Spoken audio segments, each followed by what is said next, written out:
ওই যে ভাই, ওই চেয়ারটা এমপি সাকিবের, ওইখানটাতে শুধু তিনি বসতেন। তামিম ইকবাল সাকিবের চেয়ারটাকে আঙ্গুল দিয়ে দেখিয়ে দিচ্ছেন আসিফ মাহমুদকে।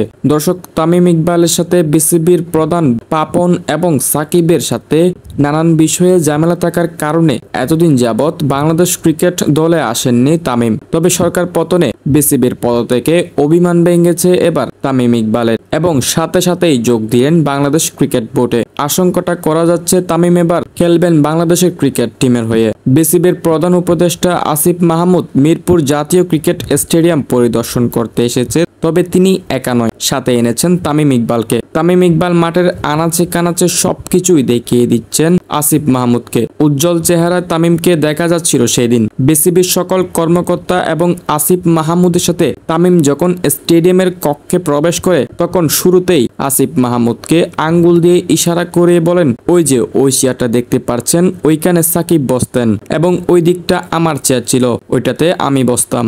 দর্শক, তামিম ইকবাল সেদিন তাদের ক্রিকেট ক্যারিয়ারের সব গল্প আসিফ মাহমুদকে শোনাতে দেখা গিয়েছিল।